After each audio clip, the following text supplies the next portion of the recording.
Marami naging papel ng bayaning Andres Bonifacio sa ating kasaysayan. Sa serye kay Andres Bonifacio, may huhubaran siya ni Xiao Chua. Sa tanghaling ito, makikilala natin siya bilang isang pinunong militar sa panahon ng himagsikan. Makasaysayang araw po! It's showtime! Bukas ang 149th birth anniversary ng Supremo ng Katipunan, ama ng himagsikang Pilipino at ang ating pambansang bayani na si Andres Bonifacio. Ngunit, hanggang ngayon, ang Supremo ay nababalot pa rin sa maraming mito. Kaya kailangang hubaran ng mga ito, Andres Bonifacio. Ang sabi-sabi, si Bonifacio ay bobo at walang stratehiyang militar. Lahat daw ng labanan niya ay talo. Iwanagin natin. Naging matagumpay ang Cavite sa pagputok ng himagsikan noong 1896 dahil sa mga trinchera na pinlano ni Edilberto Evangelista na nag-aral ng inhinyeriya sa Brussels, Belgium. Ngunit, matapos ang ilang buwan nang bumalik ang mga puwersang Espanyol mula sa digmaan sa Mindanao, dumami na ang mga Espanyol at unti-unti nang bumagsak ang mga bayan sa Cavite. Ayon kay Zeus Salazar, ang digmaang trinchera na ay kabisado ng mga Espanyol, magastos, hindi madaling maiwanan, madaling mapaligiran at kapaki-pakinabang sa mga Espanyol kapag kanilang nakuha. Iba ang estratehiyang pinatupad ni Bonifacio na sinunod ng maraming general sa buong Pilipinas.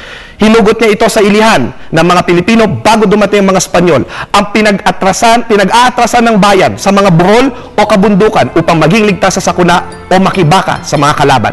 Tinawag niya itong real na ang ibig sabihin ay kampo o komunidad na may tanggulan malapit sa bayan. Unang naisip ni Bonifacio sa kanyang paglalakbay sa Montalban at natatag sa Balara, Cruz Naligas, Marikina, Makiling, Banahaw at iba pa. Lumaganap din sa mga kabundukan ng Tayabas, Morong, Bulacan, Pampanga at Nueva Ecija. Gamit ito ang mga natural na anyo sa kalikasan tulad ng mga kakahuyan, mga bato, mga kuweba at mga bundok. Dahil pakikidigmang mas angkop sa Pilipino, hindi magastos, madaling iwanan at balikan kapag hinabol sila noon, marami silang lulusutan, hindi mapapakinabangan ng mga Espanyol at pahihirapan sila dahil wala silang kasanayan dito.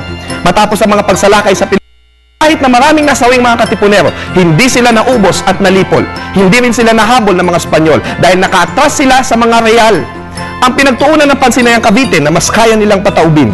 At nang tuluyang bumagsak ang mga trinchera sa Cavite at tuluyang matalo si Pangulong Aguinaldo, ang sumalo sa kanya ay ang mga real na ipinatayo ng walang taktikang militar na si Bonifacio hanggang sa mapadpad siya sa real ng Biak na Bato sa San Miguel, Bulacan.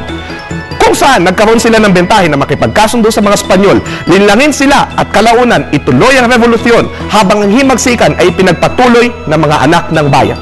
Ayon kay John Ray Ramos ng Security Matters Magazine, may pagkakaiba ang taktika na mas limitado at espesipiko habang estratehiya naman ay mas malawakang pakikidigma. Sa makatwid, sina Aguinaldo ay nasa level ng taktika noong 1896 habang hawak na ni Bonifacio ang estratehiya ng Katipunan. Sa makatwid, hindi totoong walang estratehiyang militar si Bonifacio, mas katutubo nga lamang ito. Kung tutusin, ginagamit pa rin ito ng NPA at ng mga mandirig. Ayon kay Milagros Guerrero, dahil sa pagtatakda ng estratehiya ng himagsikan, bilang may command responsibility, lahat ng pagkatalo at pagkapanalo ng himagsikan ay dapat ding ibigay kay Bonifacio. Ang sinasabi ng ilang historiador na natalo si Bonifacio sa lahat ng kanyang laban ay katawa-tawa. Ako po si Xiao Chua para sa Telebisyon ng Bayan. And that was Showtime.